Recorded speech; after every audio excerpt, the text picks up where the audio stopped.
Okay, and you're right when you say, Mr. Munjal, it's hard to find fault with the approach that he's taken. Perhaps what's missing is, something to excite and inspire. Mr. Munjal, thanks very much for joining us today, and of course we look forward to more detailed conversations post-budget day analysis. I'd like to welcome Adi Godrej, chairman of the Godrej Group as well. Mr. Godrej, good afternoon. This is Manvi here in the Delhi studio. This budget has been a fair bit about the agriculture sector, about the rural economy, even infrastructure through the rural lens.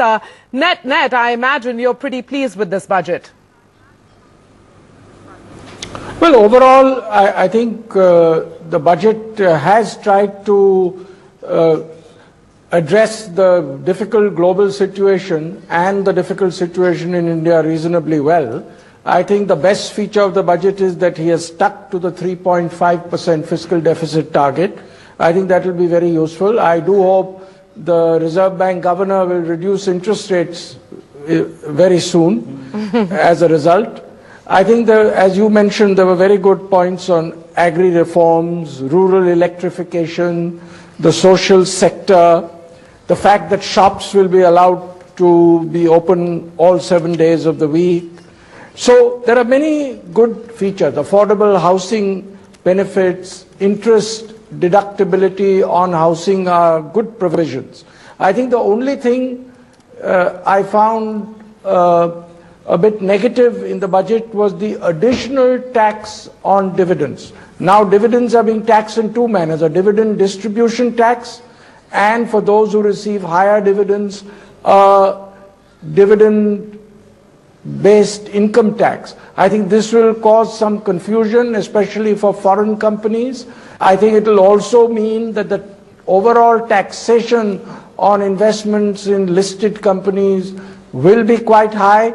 Now, it's not that it's unfair for higher income people to pay higher taxes. That's not the issue. The issue is the economic repercussions, because if taxes are high, people tend to end up investing less. So I think it could have a long-term negative effect, this additional personal income tax on dividends received by people whose dividend is beyond a certain limit. Mr. Godrej, for your industries, especially Prashant here, afternoon sir, for your industries, especially operating in the rural economy, what does this budget mean? Will it put more money at an aggregate level into the hands of the consumer? Yeah, I think it will be good for the rural economy. Remember, the rural economy is under considerable stress as a result of 2 consecutive bad monsoons. So I think some of these provisions will certainly be helpful to the rural economy, and 2 of our companies will certainly benefit from that. Godrej Consumer Products, of course, sells a lot of its products in rural India. The current rural demand growth has decelerated, so I think it could be helpful. But Godrej Agrovet is one of our companies which works entirely in the rural space, so I think they will also benefit from these provisions.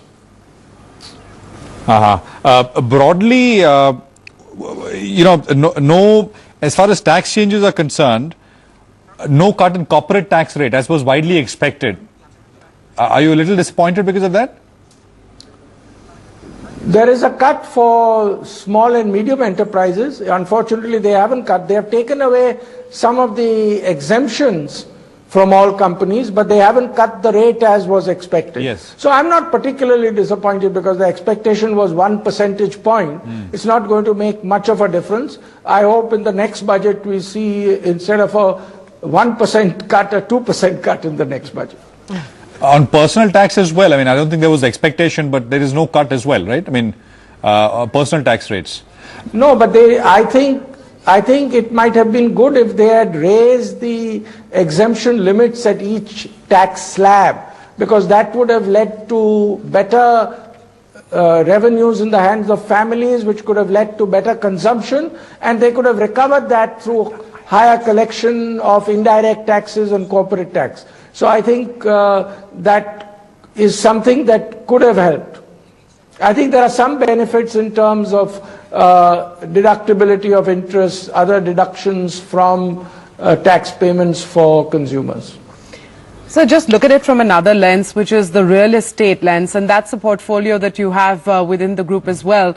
So, you know, for the real estate sector, we were just talking a short while ago about REITs perhaps finally taking off in India, although the framework has been there in place for a long time now. But, you know, one big hurdle out of the way. Reflect a little bit on the realty piece this time that the budget has done. Yeah, I think it's been generally good developments for real estate. I think the dividend distribution tax exemption for REITs is a good development. I think some of the provisions for affordable housing are good.